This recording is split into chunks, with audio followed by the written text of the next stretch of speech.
esteja convosco. Ele está no meio de nós. Proclamação do Evangelho de Jesus Cristo, segundo Mateus. Glória a vós, Senhor. Naquele tempo, Jesus foi à região de Cesareia de Filipe, e aí perguntou aos seus discípulos: quem dizem os homens ser o Filho do Homem? Eles responderam: alguns dizem que é João Batista, outros que é Elias, outros ainda que é Jeremias ou algum dos profetas. Então Jesus lhe perguntou: e vós, quem dizeis que eu sou? Simão Pedro respondeu: tu és o Messias, o Filho do Deus vivo. Respondendo, Jesus lhe disse: feliz és tu, Simão, filho de Jonas, porque não foi um ser humano que te revelou isso, mas o meu Pai que está no céu. Por isso eu te digo que tu és Pedro, e sobre esta pedra construirei a minha igreja, e o poder do inferno nunca poderá vencê-la. Eu te darei as chaves do reino dos céus, e tudo que tu ligares na terra será ligado nos céus, e tudo que tu desligares na terra será desligado nos céus.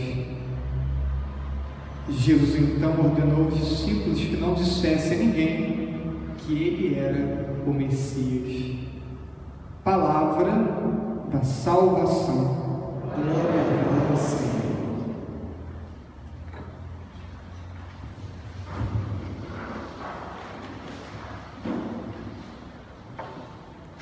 Vamos percorrer o Evangelho que escutamos e vamos destacar 6 frases desse Evangelho. Primeiro, a pergunta que Jesus faz aos discípulos sobre as pessoas: quem dizem os homens ser o Filho do Homem? O que as pessoas falam sobre Jesus? E eles respondem: alguns dizem que é João Batista, que é Elias, que é Jeremias, que é algum profeta. Essa é a opinião das pessoas. E percebemos que existia um grande desconhecimento sobre quem é Jesus. Não sabiam quem era Jesus.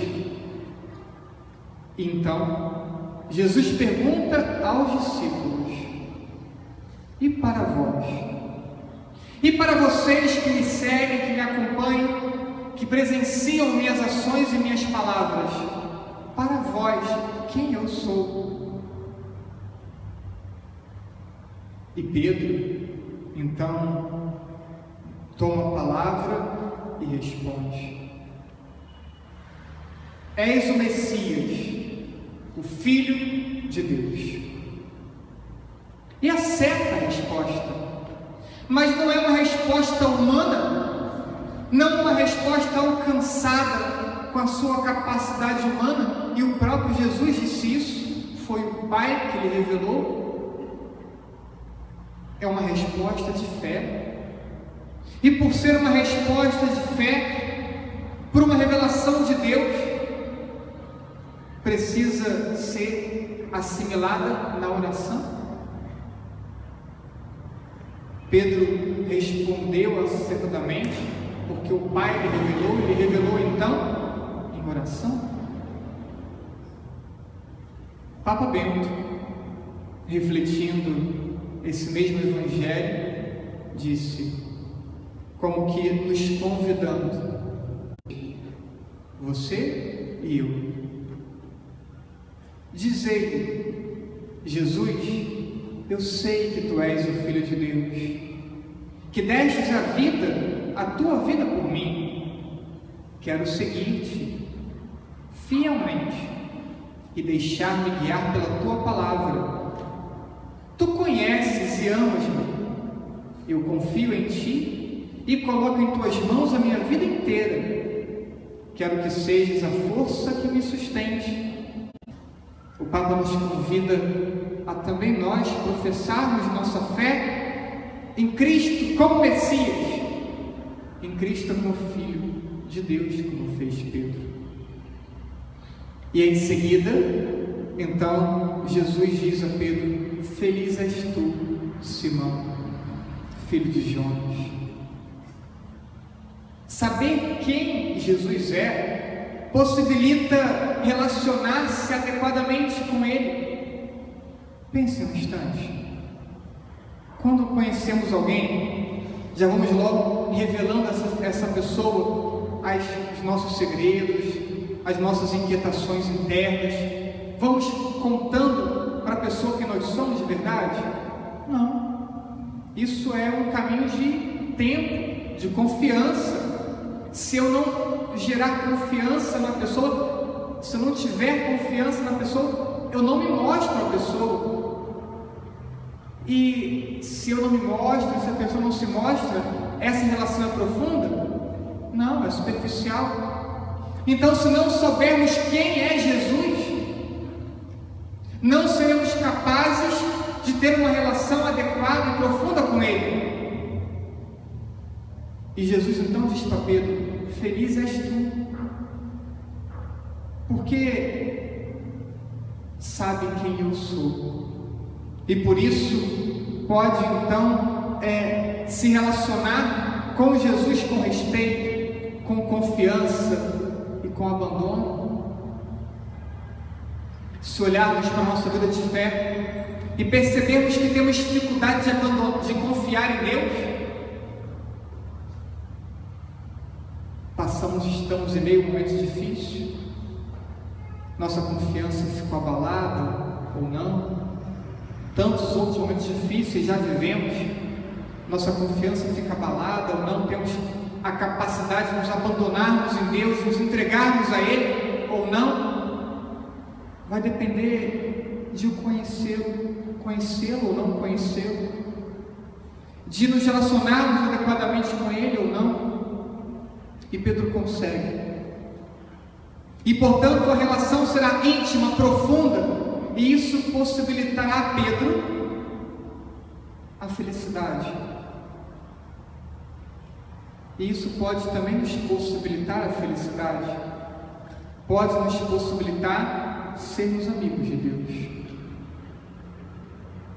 E continuando o Evangelho, Jesus diz: tu és Pedro, e sobre esta pedra construirei a minha igreja.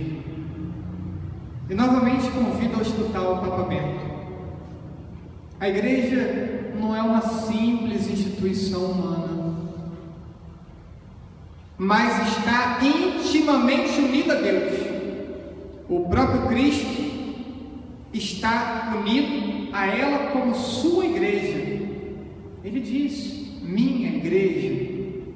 Mostra a estreita união que existe entre Cristo e a igreja.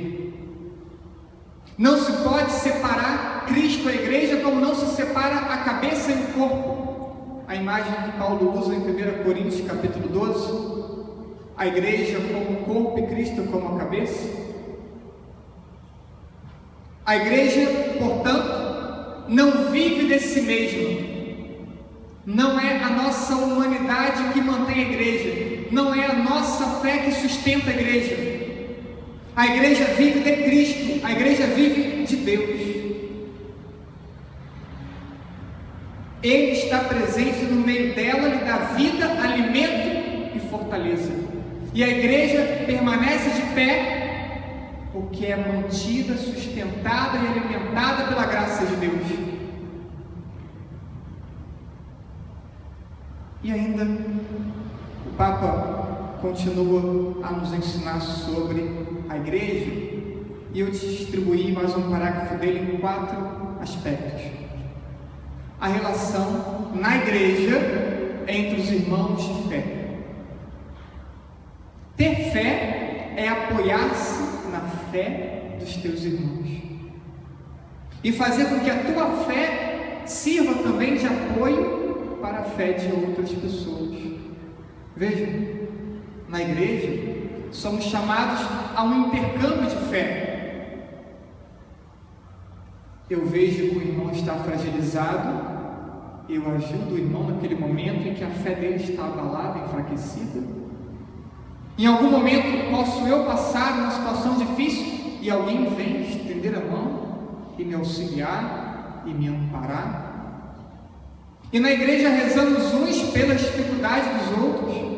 Eu não conheço vocês pelo nome ainda, né? Mas tenho visto, tenho escutado aí uma corrente de oração pelo seu Lessa, não é isso? Né? Então imagino que ele seja alguém importante para vocês, porque toda hora eu escuto em algum grupo pedido pela sua saúde. Isso é um intercâmbio de fé. Quando entramos na vida do outro, nos envolvemos com a vida do outro por um laço de fé. Depois, sobre a igreja. Que ameis a igreja que nos gerou pela fé, que nos ajudou a conhecer mais a Cristo e que nos ajudou também a descobrir a beleza do amor de Cristo. Portanto, como nos relacionarmos com a igreja? Com amor. Precisamos amar a igreja que não é uma construção de pedra, a igreja que somos nós. A construção só serve para que possamos aqui, abrigados, rezarmos a Deus e rezarmos juntos enquanto comunidade. Nós somos a igreja e temos que amar a igreja. Não podemos conceber que os próprios filhos da igreja critiquem a igreja, que os próprios filhos da igreja ofendam a igreja, brinquem com a igreja, façam piada sobre a igreja, porque nós somos a igreja.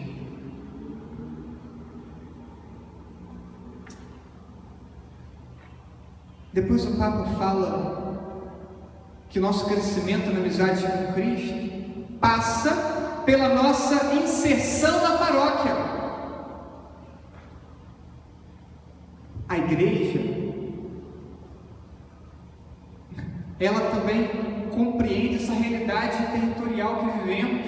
A nossa paróquia, a nossa comunidade precisa estar inserido na comunidade, fazendo parte da comunidade. Nessa comunidade, então, eu ajudo e sou ajudado. Nessa comunidade eu não posso permanecer de braços cruzados. Preciso encontrar o meu lugar nessa comunidade. Estar inserido na comunidade é um elemento também de amizade com Deus. Por último, a vida espiritual. E esse crescimento na amizade com Cristo passa pela participação da Eucaristia. E não é só estar na missa, é estar na missa, rezar ao longo da Santa Missa e quando chegar o ápice, poder entrar na fila da comunhão e receber Jesus Eucarístico. E metade das pessoas que vão à missa não comungam.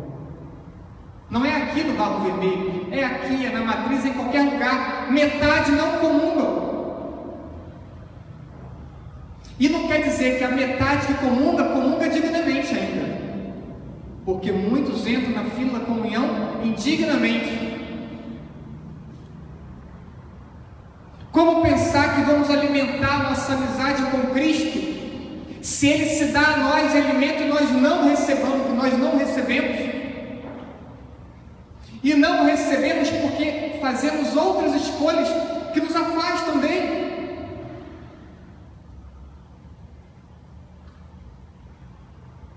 Eu tenho muita fé, padre. Ok, mas não se confessa e não comunga. Que fé é essa? Eucaristia dominical, ainda continuando ele, a recepção frequente do sacramento do perdão. A recepção frequente do sacramento do perdão, a confissão. Nossas duas grandes armas é a Eucaristia e a confissão. Falarei isso mais à frente.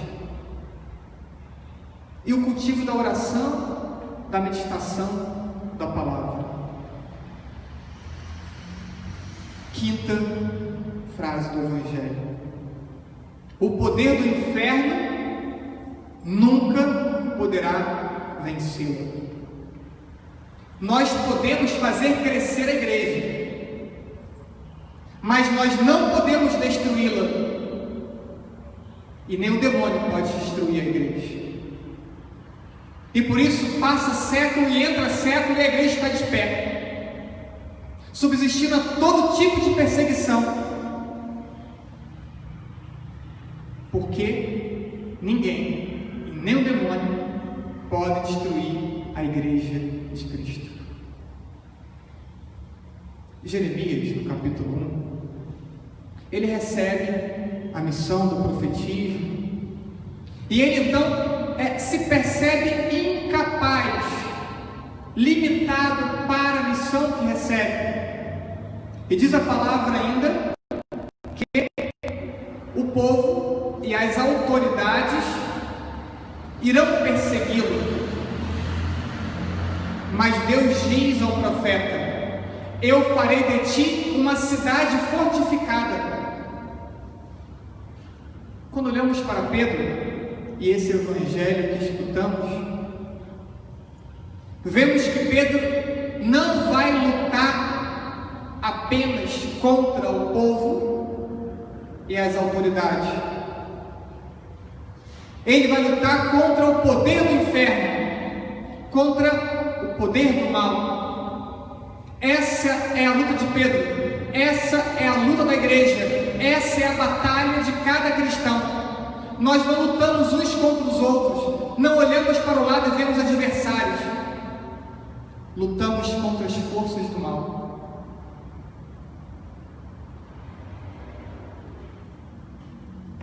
Mas Deus fez de Pedro rocha e fundou a igreja sobre rocha. E por isso nada e ninguém pode destruí-lo. A força da igreja não vem de nossa humanidade, nem dos pastores e nem do povo, porque se dependesse de nós tinha acabado há muito tempo. O poder da igreja não vem de nossa humanidade, mas vem de Deus que a fundou e a sustenta. Isso tem que estar para nós claro. A igreja subsiste porque Deus a sustenta, e não por nós pastores, nem por vocês filhos. E por isso que disse antes, podemos edificá-la, podemos ajudá-la a crescer, mas não podemos destruí-la. Muitos aferem com seus pecados, pastores e povo, mas ela resistirá. Não obstante tanta miséria de pastores, a igreja subsiste. Não obstante tanta miséria do povo, a igreja subsiste. Mas muitos também a edificam com a sua oração, com a sua dedicação, com o seu envolvimento e com as suas doações. Última frase: eu te darei as chaves dos céus. Tudo que ligares na terra será ligado nos céus, tudo que desligares na terra será desligado nos céus. O poder de ligar e desligar corresponde sobretudo ao poder de perdoar, conferido por Deus à igreja. O poder da igreja, o grande poder da igreja é o poder do perdão. A grande força da igreja está fundada no perdão. A igreja é lugar do perdão. Quem precisa de médico, senão os enfermos? Por vezes temos a ideia de que na igreja vamos encontrar pessoas perfeitas, irmãos de fé perfeitos, pastores perfeitos. Na igreja vamos encontrar enfermos, povo e pastores. pastores enfermos, porque somos os enfermos que precisamos de médico, e porque a igreja é o lugar do perdão e da misericórdia. E aquele então se torna necessariamente precisa fazer a experiência de perdoar e de ser perdoado. Se o poder da igreja é o perdão, aquele que se torna igreja precisa aprender a perdoar e ser perdoado. Dar o perdão e pedir o perdão. A unidade da igreja depende de vencer o mal.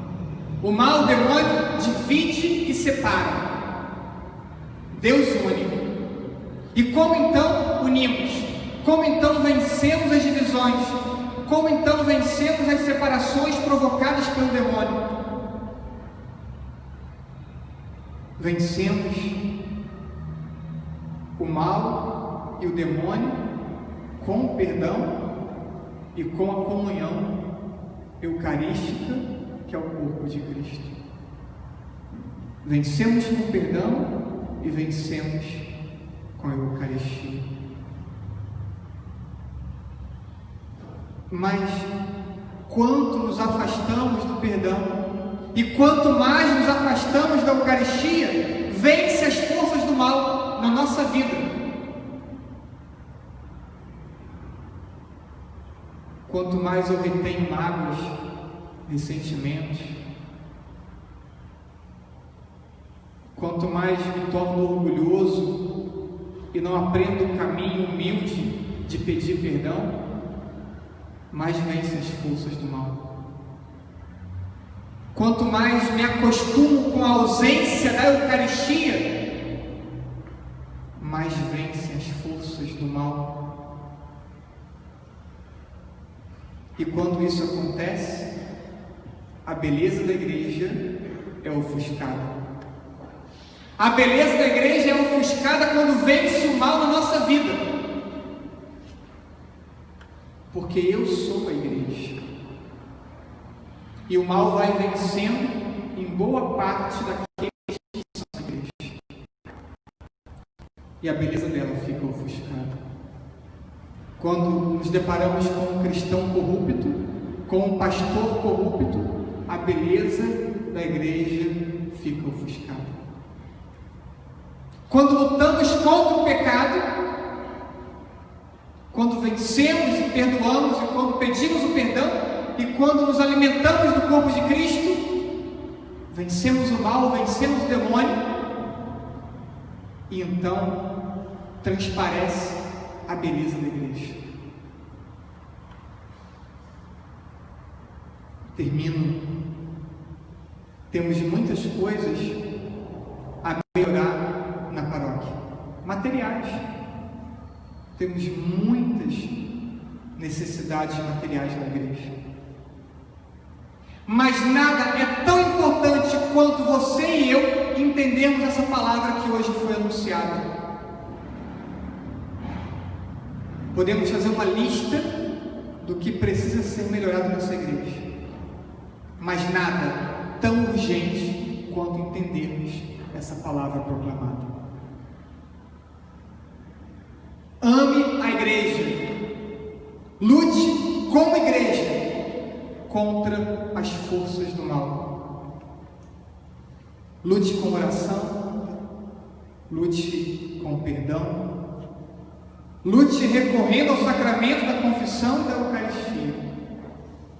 E assim manifestaremos a verdadeira beleza de nossa fé, a beleza da igreja, a beleza da igreja de Jesus.